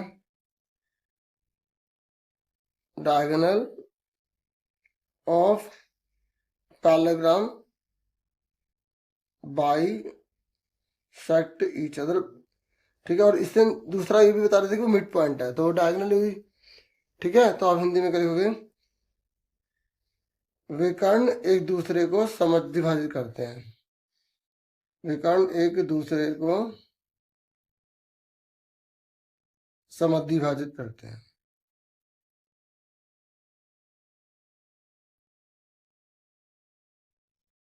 ठीक है, इस तरीके से मैंने आपको ये 5 नंबर में आया था। ठीक है, ये पूरा मैंने आपको करवा दिया, इस तरीके से आपको करना था। ठीक है, क्लियर हो गया। उसके बाद नेक्स्ट क्वेश्चन है, ये बहुत इजी है, क्योंकि 5 नंबर में ये क्वेश्चन बहुत इजी भी देंगे। तो यहाँ पर देखो इन्होंने क्या बोला है कि आपको ये बना के दे दिया, देखो आपके एग्जाम में पाई चार्ट भी आ सकता है। ठीक है, तो पाई चार्ट वाला क्वेश्चन भी अच्छे से कर लेना। ये क्वेश्चन है, इसने बोला है total number of people served, कि टोटल कितने लोगों को सर्वे किया गया। पहले क्वेश्चन में आपसे ये पूछा गया, आपको इसके पढ़ के आंसर देने हैं। ठीक है, तो फटाफट देखो टोटल कर लो, ये कितना है 8, ये कितना है, यहाँ पर इन्होंने ये 10 होगा, ये 12 होगा, ये 14 होगा, ये थोड़ा सा मिस प्रिंटिंग हो रहा है यहाँ पे। ठीक है, तो भी देखो 0 2 4 6 8, फिर 10 ही तो आएगा, फिर 12 आएगा, फिर 14 आएगा। ठीक है, तो अब ये 8 दे रखा है, ये आपको 14 दे रखा है, ये आपको देखो बिल्कुल बीच में जा रहा है 5 है, ये 6 है, और ये 2 है। इन सबको ऐड करो, कितना आएगा जल्दी से बताओ। ठीक है, इसको ऐड करेंगे हम।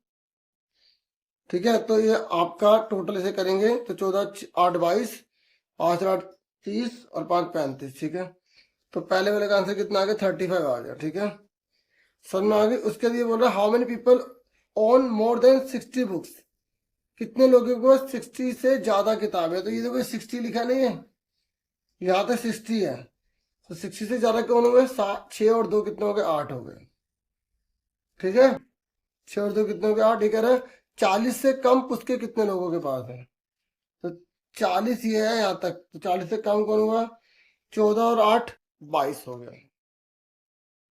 ठीक है, कितने लोगों के पास 20 से अधिक किताब है, तो 20 से अधिक कितने लोगों के पास है? ठीक है, तो आप सिंपल सी बात है, 35 में से 8 घटा दो, या तो इनको जोड़ लो, 14 5 19, 19 20 और 21, 21 और 6 कितने होते हैं? 27। ठीक है, आपके ऊपर है कैसे करना। देखो आसान था, 20 से अधिक लेकिन 40 से कम पुस्तकों वालों की संख्या बताओ। क्या कह रहा है? 20 से ज्यादा होना चाहिए, 40 से कम होना चाहिए। तो 20 से ज्यादा ये हो गया 14, और 40 से कम तो यही हुआ 14 ही हुआ। हाँ या ना? क्योंकि 40 से कम बोल रहा है, 20 से ज्यादा बोल रहा है। ठीक है, और 20 का पहाड़ा चल रहा है, तो कितना आ गया? ये 14 आ गया आंसर। ठीक है, अगर ये मुश्किल लग रहा है तो यहाँ पर आपके लिए एक और क्वेश्चन दे रखा है। ये इन्होंने बोला है कि आपको यहाँ पर पाई चार्ट ड्रॉ करके दिखाना, बना के दिखाना है। ठीक है, ये देख लीजिए पाई चार्ट, फटाफट मैं आपको यहाँ बना देता हूँ। इन्होंने बोला कैसे है, इसने कुछ नहीं बोला, परसेंटेज में निकालो, सिंपल बोला है। तो हम भी इसे सिंपल तरीके से पाई चार्ट फटाफट बना के दिखा देंगे। ठीक है, मैं यहाँ पे रफ तरीके से बनाऊंगा, आप अच्छे से फेयर में बनाना। सबसे पहले हमें सेंट्रल एंगल निकालने पड़ेंगे, हिंदी इंग्लिश दोनों में देख लो। ठीक है, मैं शॉर्ट में लिख रहा हूँ, ब्लू, ग्रीन, रेड, येलो और टोटल। ठीक है, एक लाइन छोड़ के लिखना जब आप शीट पे लिखोगे तो, क्योंकि काटना पड़ता है ना, तो फिर गलत हो जाता है। टोटल कितना है? 36 है। ठीक है, यहाँ पे लिखेंगे सेंट्रल एंगल। आपको यहाँ पर केंद्रीय कोण निकालने पड़ते हैं, केंद्रीय कोण निकालने पड़ते हैं, ये ध्यान रखना। ठीक है, तो केंद्रीय कोण कैसे निकालते हैं? 18 लिखेंगे, नीचे टोटल आएगा, हमेशा नीचे टोटल आता है, ये जो टोटल है।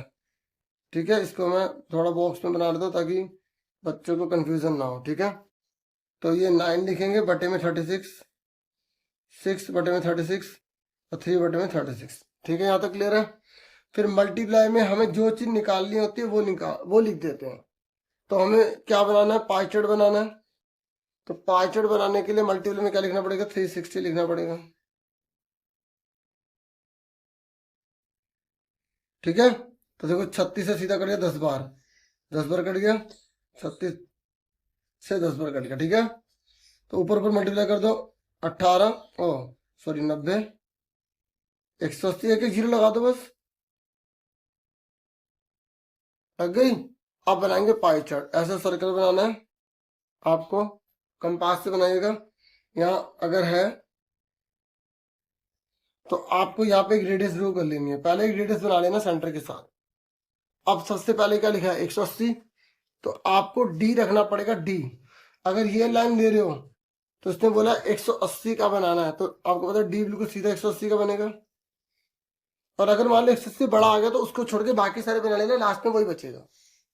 ठीक है, अगर 180 से बड़ा बनाने को बोलेगा ना, तो पहले बाकी सब छोटे छोटे बना लेना, फिर जो बचेगा वो, क्योंकि जो सेंट्रल एंगल होता है ना, उसमें एक ही ऐसा हो सकता है जो 180 से बड़ा हो, दो कभी भी 180 से बड़े हो ही नहीं सकते, ये याद रखना, क्योंकि टोटल ही 3 से स्टार्ट होता है।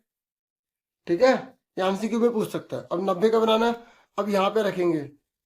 ठीक है, आप अपनी शीट को मोड़ भी सकते हो। ठीक है, और फिर 90 रखोगे, तो इस तरीके से बना देना, 90 पूरा 90 बनना चाहिए। ठीक है, ये तो मैं रफ तरीके से बता रहा हूँ। फिर 60 का, तो अब कहाँ पे रखेंगे? यहाँ पे रखेंगे, ये हमारा 90 का बन गया। अब यहाँ रखेंगे, यहाँ पर तो 90 का रखेंगे, तो 60 का बनाना, तो ये 60 का बनेगा। तो बाकी बचा अपना 30 आंसर आ जाएगा। अगर बाकी बचा वो सही आ गया तो आपने सही बनाया। ठीक है, क्लियर हो गया? और फिर यहाँ पे से सजा देना, ये कौन है, ये कौन है, इसका नाम लिख देना, डिजाइन वगैरह बना देना, अगर टाइम होगा तो, नहीं तो छोड़ देना। ठीक है, आप अपनी बुक में देखोगे थोड़ा काफी अच्छे से डेकोरेट किया होता है।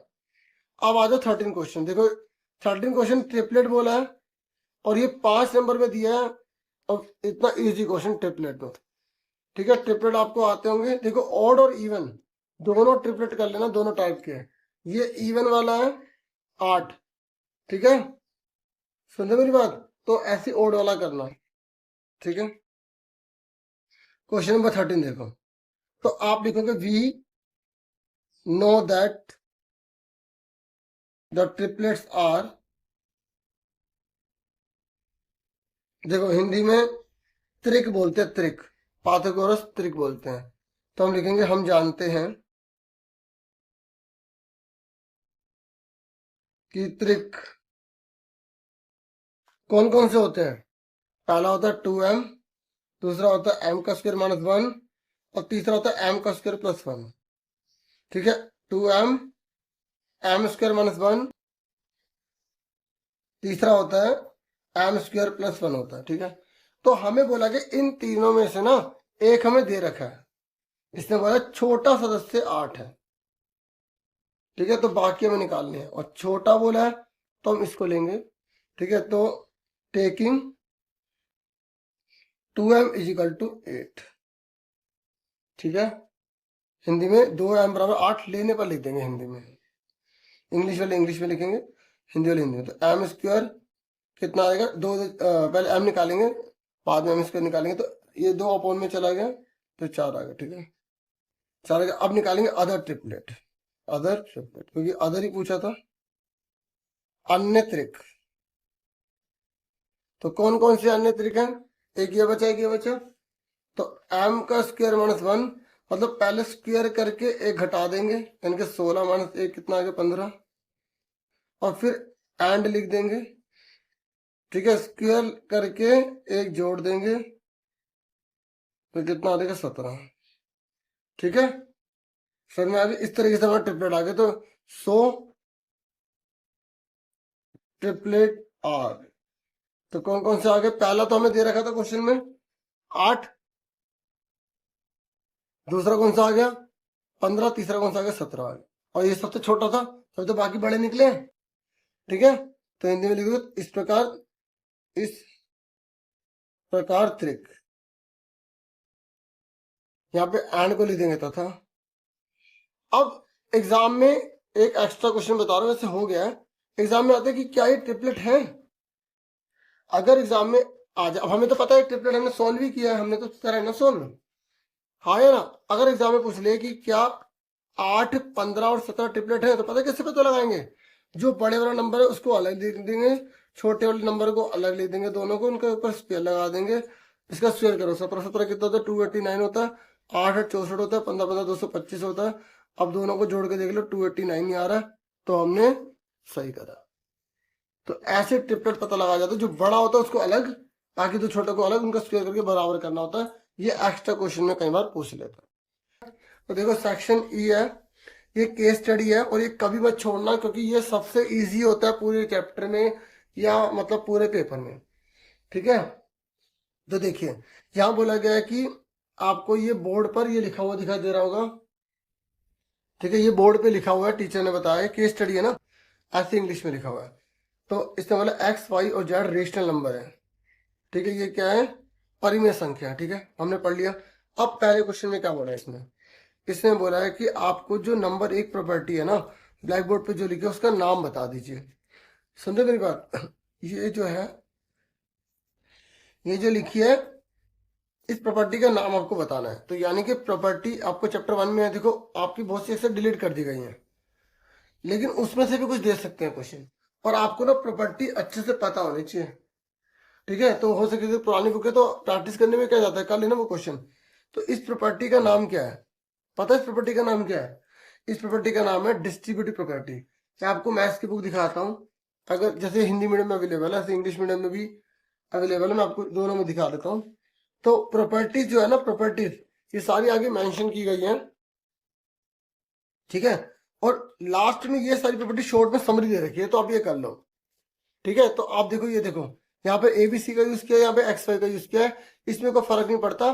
मेन फर्क पड़ता है कि ये लिखा कैसे, देखो इन्होंने पहले ब्रैकेट लगाया, बाहर एक्स है, फिर दोनों में मल्टीप्लाई हो गया, तो ये प्रॉपर्टी कहाँ गई, ये देखो यहाँ पर ये ए है, ब्रैकेट के बाहर है, फिर दोनों जगह लिख दिया, तो इस प्रॉपर्टी का नाम है वितर्कता प्रॉपर्टी। ठीक है, ऐसे इंग्लिश में देखोगे तो ये लिखा, इसका नाम है डिस्ट्रीब्यूटिविटी प्रॉपर्टी। तो मैं आपको बुक से इसलिए दिखा रहा हूँ ताकि आप अच्छे से तैयारी कर पाए, क्योंकि इसमें बुक बताने भी जरूरत है, क्योंकि कोई और भी प्रॉपर्टीज आ सकती है। तो मैंने रूल्स भी जैसे लिखवाए थे ना बच्चों को, तो वो मैं आपको दिखा रहा था, बच्चे ने लिखा हुआ है, थोड़ी राइटिंग जैसी भी, लेकिन कंसेप्ट आप समझ लेंगे। इंग्लिश मीडियम में अवेलेबल है, हिंदी मीडियम में अलग से मैं वीडियो आपको प्रोवाइड कर दूंगा कि जैसे कौन कौन सी प्रॉपर्टी होती है, क्लॉज प्रॉपर्टी किस किस में अप्लाई होती है, commutative property A plus B plus A multiply A B और बी मल्टीप्लाई ए, ये होती है। फिर एडिटिव इनवर्स में क्या होता है, मल्टीप्लिकेटिव इनवर्स में क्या होता है, इसमें प्लस माइनस करके 0 आना चाहिए, मल्टीप्लिकेटिव इनवर्स में मल्टीप्लाई करने पे 1 आना चाहिए। ठीक है, फिर उसके बाद यहाँ पर एसोसिएटिव प्रॉपर्टी होती है, एडिशन और मल्टीप्लिकेशन वाली, ठीक है। ओके, ये यहाँ पे लिखा है, जैसे पहले ए प्लस बी प्लस सी है, पहले यहाँ ब्रैकेट लगा हुआ है, फिर ए प्लस बी, फिर यहाँ ब्रैकेट लगा हुआ है, ठीक है। ये एसोसिएटिव प्रॉपर्टी कहलाती है। और डिस्ट्रीब्यूटिव प्रॉपर्टी ये आपको मैंने आपको दिखाई दी थी, ठीक है। तो यहाँ पर हमसे पूछा गया था क्वेश्चन में कि नंबर 1 पे प्रॉपर्टी कौन सी है, तो मैंने आपको बुक में से दिखा दिया।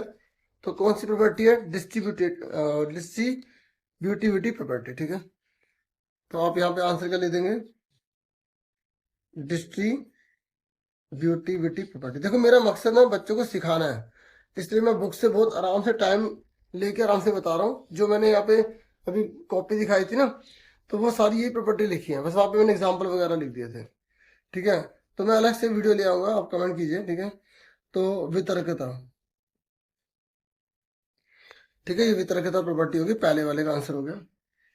अब दूसरे वाले का आंसर क्या बोला है इसने? दूसरे वाले का बोला है कि ये बताइए सेकंड बोर्ड पे जो सेकंड नंबर पे लिखी है वो प्रॉपर्टी कौन सी है। तो देखो बोर्ड पे ये वाली प्रॉपर्टी लिखी थी, जैसे ये प्लस में है ऐसी मल्टीप्लाई में भी होता है, पहले बाद में मल्टीप्लाई हो रही है इसमें, और यह पहले हो रही है, बात एक ही है, ठीक है। तो इसको हम बोलते हैं एसोसिएटिव प्रॉपर्टी बोलते हैं, ठीक है। आप यहाँ पर देख सकते हैं, ठीक है, अगर यहाँ मेंशन किया हो तो, ठीक है, यहाँ लिखी नहीं है, अंदर लिखी होगी बुक के अंदर, तो फिर ऐसे वीडियो बहुत बड़ी हो जाएगी, मैं आपको अभी लिख के दे रहा हूँ, ठीक है। तो बाकी अलग सी वीडियो में बना दूंगा, ठीक है। इस प्रॉपर्टी का नाम क्या है? Associative property.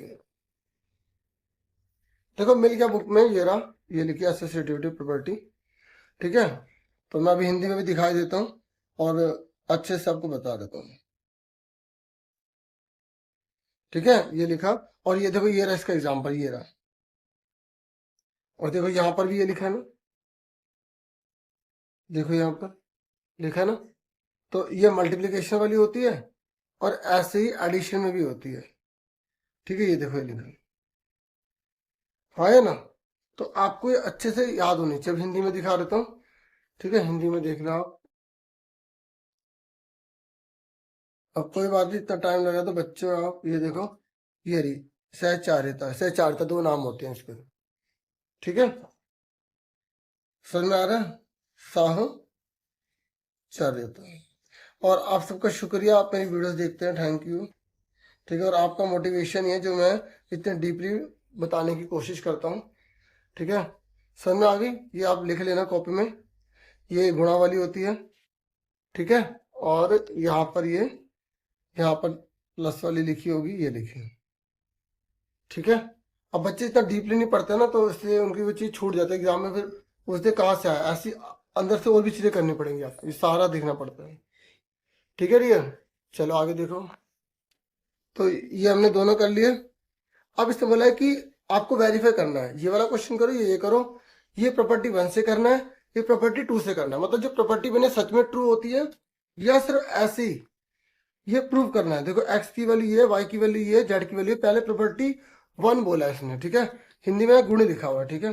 तो हम पहले प्रॉपर्टी नंबर 1 लिख लेंगे, गुण 1 लिख लेंगे, ठीक है। प्रॉपर्टी मैं ब्लू पेन से लिख देता हूँ, ठीक है, ब्लू पेन एग्जाम में इस्तेमाल करेंगे। तो अब ये पहले उतार लो पूरी, एक्स यहाँ पे मल्टीप्लाई है, ठीक है, 1 मिनट, सॉरी, एक्स ब्रैकेट में वाई प्लस जेड है, यहाँ पे मल्टीप्लाई लगाना चाहे लगा सकते हैं, नहीं लगाओगे तभी मल्टीप्लाई माना जाता है, ठीक है। X multiply Y plus X multiply Z, ये लिखा, ठीक है। पहले प्रॉपर्टी उतार ली, अब यहाँ वैल्यू पुट कर देंगे, ठीक है। देखो हिंदी में देखो, इंग्लिश में देखो, है ना, मैथ्स है। ये देखो एक्स की वैल्यू 1/2 है, तो जहाँ एक्स है वहाँ 1/2 लिख देंगे, ठीक है। और जो वाई है वहां क्या लिख देंगे? 1/3, और जेड की जगह क्या लिख देंगे? 1/4 लिख देंगे, ठीक है। एक्स की जगह 1/2 लिखना है, वाई की जगह 1/3 लिखना है, एक्स की जगह 1/2 लिखना है, वाई की जगह 1/4 लिखना है, 1/4 लिखना है, ठीक है। अगर दोनों बराबर आ गए तो इसका मतलब प्रॉपर्टी बिल्कुल ट्रू है, 100% ऐसा ही होता है। तो 1/2 लिखा, तो ब्रैकेट में तो पहले से सॉल्व करेंगे, इसको इससे, इसको इससे, इसको इससे, एलसीएम दे रहे हैं, 4 1 जा 4, 3 1 जा 3, 4 3 जा 12, ऐसे ऊपर के ऊपर मल्टीप्लाई करो, नीचे के नीचे करो, 1 1 जा 1, 3 2 जा 6, 1 1 जा 1, 2 4 जा 8। ठीक है, समझ में आ गया। अब देखो 1/2 मल्टीप्लाई 4 और 3 कितने होते हैं 7, देखो प्लस है। ठीक है, नीचे 12। अब यहाँ पर एल्सियम ले लो, 6 और 8 का एल्सियम क्या होता है। आपको सर ऐसे मल्टीप्लाई कर ले, हाँ ऐसे भी कर सकते हो, एल्सियम ले लेते हैं। 2 के टेबल में 6 3 नंबर पे है, 2 4 जा 8, 3 1 जा 3, 4 का 4, 2 के टेबल में 4 2 नंबर पे आता है, 2 के टेबल में 1 नंबर पे आता है। तो क्या आ गया, 3 दूनी 6 दूनी 12 दूनी 24, तो यहाँ नीचे 24 आ गया। 6 के बड़े में 24 कौन सा नंबर पे आता है, 4 नंबर पे आता है, 4 लिख दिया। 8 के बड़े में 24 कौन सा नंबर पे आता है, 3 नंबर पे आता है, 3 लिख दिया। तो 4 एकम 4, 3 एकम 3। ठीक है, अब ऊपर ऊपर मल्टीप्लाई करो, नीचे नीचे करो। 7 एकम 7, 12 दूनी 24, 4 और 3 7। देखो प्लस है तो प्लस करेंगे, दोनों बराबर आ गए, लेफ्ट हैंड साइड बराबर राइट हैंड साइड है, तो हमने वेरीफाई कर दिया। तो इसी के नंबर है, ठीक है, इसी के नंबर है, ये हमने कर दिया। अब मैं दूसरा भी करके दिखाऊंगा, क्योंकि आपको एग्जाम में तो ये करना होगा अगर आता है तो। ठीक है, और देखो प्रैक्टिस करने से एक तो क्वेश्चन आ भी रहे हैं, जितने भी मैंने पेपर वगैरह करवा रहा हूँ, तो सब अच्छे से करना। अब एक्स बराबर कितना है 1/3। पहले हम लिख लेते प्रॉपर्टी नंबर 2 क्या है, प्रॉपर्टी 2। तो यहाँ पे अगर आप देखेंगे हिंदी में जो है गुण लिखा हुआ, ठीक है ना, तो गुण नंबर 2 है, तो लिख लो क्या है, ये रहा। ठीक है, X multiply Y multiply Z equal to X multiply Y, पहले ब्रैकेट है, मल्टीप्लाई जेड। मल्टीप्लाई है लेकिन ब्रैकेट पहले इधर है फिर इधर है। तो एक्स की वैल्यू कितनी दे रखी है 1/3, मल्टीप्लाई वाई कितना है माइनस का 1/2, जेड कितना है 1/5। तो देखिए एक्स की वैल्यू कितनी है 1/3 मल्टीप्लाई वाई की वैल्यू 1/2, ब्रैकेट लगा देंगे, जेड की वैल्यू 1/5 है। ठीक है, तो हमने ये प्रॉपर्टी के हिसाब से पुट कर दिया। ठीक है, और मल्टीप्लाई में कोई एल्सियम तो लेना नहीं होता, ऊपर के ऊपर मल्टीप्लाई करने होते हैं। तो पहले ब्रैकेट वाले को करेंगे, 1/3 लिखा, मल्टीप्लाई 1 1 जा 1, ब्रैकेट हट जाएगा, 5 2 जा 10 हो गया। ठीक है, 1 1 जा 1, 3 2 जा 6, मल्टीप्लाई 1/5। ठीक है, क्लियर हो गया। अब ऊपर के ऊपर मल्टीप्लाई करो, -1 3 10 जा 30, ऊपर के ऊपर मल्टीप्लाई करो 30। तो LHS बराबर क्या है RHS, दोनों बराबर आ गए। तो इस तरीके से देख लो, ये करना था, मुश्किल था भाई। तो दूसरा वाला तो ज़्यादा आसान है, पहले वाले में टाइम लग गया, पर जिस बच्चे ने पहले कभी किया है ना, उसे कैसे पता चलेगा कौन सा आसान है कौन सा नहीं। तो इसलिए प्रैक्टिस अच्छे से होनी चाहिए आपकी। अब देखो यहाँ पर 15 क्वेश्चन देखो, देखिए 15 क्वेश्चन है, ये इंग्लिश में है, बहुत ही ईजी है, केस स्टडी है ना, तो ईजी देगा। इसने बोला प्रॉपर्टीज आपको पैराग्राम की पता होनी चाहिए। ठीक है, तो इसने बोला उसके बेस पर आपको एंगल सी पता लगाना है। तो एंगल सी क्या होगा, ये इसके बराबर होगा, हमने ऐसा क्वेश्चन करा था अभी। तो 80 है तो ये भी 80 होगा, अपोजिट साइड ऑफ पैराग्राम। फिर इसने बोला बी निकालो, तो आपको पता है अंदर का एक तरफ का टोटल कितना होता है 180, तो 180 में से 80 के बचे 100। फिर इसने बोला अगर ए बी 8 है, ए बी 8 है और बी सी 6 है, तो पैरामीटर निकालो, तो अगर ये 8 है तो ये भी 8 होगा, ये 6 तो ये भी 6 होगा, तो टोटल कितना आ गया। ठीक है, 8 से 14 का डबल 28 आ गया, तो निकल गया ना आंसर। पर मैं इसको लिख के दिखा रहा था क्योंकि एग्जाम में लिखना पड़ेगा। तो देखिए मैं आपको करके दिखा देता हूँ। सी निकालना है, ठीक है, तो आप एंगल सी सीधा लिखेंगे। ठीक है, सी किसके बराबर, एंगल ए के बराबर कितना 80 डिग्री के। ठीक है, क्या रीजन लिखोगे, रीजन देना बहुत जरूरी है। समांतर चतुर्भुज के विपरीत कोण है, समांतर चतुर्भुज के विपरीत कोण, बस इतना लिखना काफी है, विपरीत कोण। हिंदी में opposite angle of parallelogram, opposite angles of parallelogram. ठीक है, अब इसने बोला है आपको बी पता लगाना है, तो आप लिखोगे angle B plus angle C is equal to में 180 डिग्री होगा। सीधा लिख दो parallelogram, given parallelogram A B C D. ज़्यादा अगर रीजन लिखना है तो आप लिख दो ये इसके पैरेलल है और ये ट्रांसवर्सल लाइन हो जाएगी। ठीक है, ये दोनों पैरेलल है, ये ट्रांसवर्सल हो जाएगा। तो एंगल बी कितने का है आपको निकालना है, सी कितना है 80, तो एंगल बी कितने का आ जाएगा 180 में से 80 चले गए, तो एंगल बी आपका 100 डिग्री का आ जाएगा। ठीक है, उसके बाद इसने पूछा है ए बी 8 है, बी सी 6 है, तो आपको एबीसीडी पैरेललोग्राम निकालना है। ठीक है, तो आप लिखोगे ए बी बराबर होगा डी सी के बराबर होगा 8 सेंटीमीटर। ठीक है, और ए डी बराबर होगा बी सी के बराबर 6 सेंटीमीटर। ठीक है, रीजन क्या लिखोगे? Opposite sides of parallelogram. ठीक है, क्या लिखोगे? समांतर चतुर्भुज की विपरीत भुजाएं हैं, समांतर चतुर्भुज की विपरीत भुजाएं हैं। ठीक है, तो फिर लिख दोगे एबीसीडी का परिमाप, एबीसीडी का परिमाप, पैरामीटर ऑफ पैरेललोग्राम एबीसीडी। ठीक है, एबीसीडी। ठीक है, यहाँ लिखोगे पैरेललोग्राम एबीसीडी का परिमाप। तो क्या होगा? चारों को जोड़ देंगे, ए बी, देखो पैरामीटर का मतलब होता है बाउंड्री का total, B C C D D. हमेशा ना एक आधा क्वेश्चन बिल्कुल नया बना के देता है मतलब, तो आपको अपना दिमाग लगा के खुद करना होगा। जैसे यहाँ पर इसने दिया, ठीक है, आप बोलोगे भाई सर रेक्टेंगल का पैरामीटर पड़ा है, स्क्वायर का पैरामीटर पड़ा है, इसका कैसे आ गया? तो ऐसे ही तो करेगा ना क्वेश्चन एग्जाम में। ठीक है, ये कह रहा है अगर ये नहीं करना तो ये बता दो सब एंगल का टोटल कितना होगा, तो सीधा लिख दो 360 डिग्री होगा। भाई चारों का टोटल 360 ही तो होता है।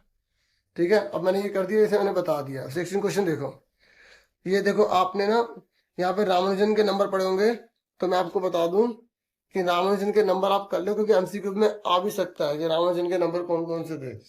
ठीक है, तो यहाँ पर क्लासरूम की एक्टिविटी हुई है, टीचर ने जो स्टोरी यहाँ पे नरेट करी है, रामानुजन के नंबर बताए, उसके बारे में एक्सप्लेन करा। ठीक है, ये देखो आपकी बुक है ना मैथ्स की, उसमें आप चैप्टर नंबर 6 देखोगे, तो यहाँ पर रामानुजन के नंबर ये देख रही है, ये भी सारा पढ़ा करो। ठीक है, अगर अच्छा स्कोर करना है। देखो 3 लिखा है ना, तो 3 में से एक बाहर निकलेगा। इसका सिंबल क्या होता है? घनमूल होता है। ये छोटी छोटी बातें आप अच्छे से करोगे ना तो बहुत बढ़िया रहेगा। ठीक है, ऐसी इंग्लिश में भी आप देख सकते हो। ठीक है, यहाँ पर देखो, अगर आपको एक्सपीरियंस है तो फटाफट आप पेज खोल लोगे कौन सा कैसा है। ठीक है, अच्छे से देखो क्यूब नंबर कौन से होते हैं। ठीक है, 1 का क्यूब, फिर 2 का क्यूब, फिर 3 का क्यूब, अगला कौन सा आएगा? 4 का क्यूब। 27 के अगला नंबर कौन सा आएगा? 64। ऐसे आपको खुद भी पता होना चाहिए। ठीक है, ऐसे आ सकता है का क्वेश्चन। ठीक है, तो अब यहाँ पे टीचर ने एक्टिविटी की, इसने बोला 9 का घन बताइए। ठीक है, इंग्लिश में यहाँ पर बोला है आपको 9 का क्यूब बताना है। तो देखो ये मैं फटाफट इसे कर देता हूँ।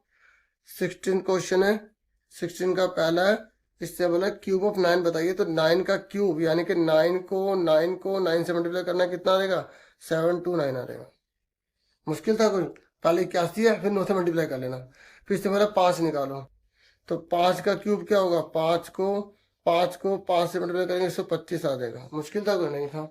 फिर इसने बोला है कि प्राइम फैक्टर करो इसके और इसका क्यूब रूट निकालो, या इसका क्यूब रूट निकालो, दो में से एक का निकालना है। तो मैं दोनों कर देता हूँ। तो 1728 है, इसका क्यूब रूट निकालने यहाँ पे 3 लिख देंगे छोटा सा, तो 1728 के हम प्राइम फैक्टर कर लेंगे। तो 2 से जाएगा, 2 8 16, 2 6 12, 2 4 8। ठीक है, 2 4 8, 2 3 6, 2 2 4, 2 2 4। ठीक है, 2 1 2, 2 6 12, 2 1 2, ना जाने की 2 8 16, 2 5 10, 2 4 8, 2 2 4। ठीक है, 2 7 14, फिर 3 9 27, 3 3 9, फिर 3 1 3। ठीक है, अब फटाफट यहाँ पे सारे नंबर ले दो, 1 2 3 4 5 6, 6 12 2, 1 2 3 4 5 6, 3 कितनी बार है? 3 बार है, 1 2 3। ठीक है, अब देखो 3 2 में से एक बार आ गया, 3 2 में से एक बार आ गया, 3 में से एक बार आ गया, तो कितना का? 3 दूनी 6 दूनी 12 आंसर आ गया। ठीक है, आना जरूर है क्वेश्चन, पक्का आएगा, देख लेना। या तो क्यूब रूट आएगा, क्यूब आएगा। देखो छोटा से, आप देखो छोटे से चैप्टर है, छोटा सा चैप्टर है, यही तो है। क्या ये क्वेश्चन दे देगा कि किससे डिवाइड करें कि ये परफेक्ट क्यूब बन जाए, तो एक फालतू इसमें हटा देंगे, इसमें मल्टीप्लाई कर देंगे। आना जरूर है। ठीक है, जैसे ये 5 2 5 है, तो इसमें कितने कम पड़ रहे हैं? एक 5 कम पड़ रहा है, 2 2 कम पड़ रहे हैं, तो 5 10 20 आंसर आ गया इसको। ठीक है, अब देखो इसका और वाला देखो, 1331 है।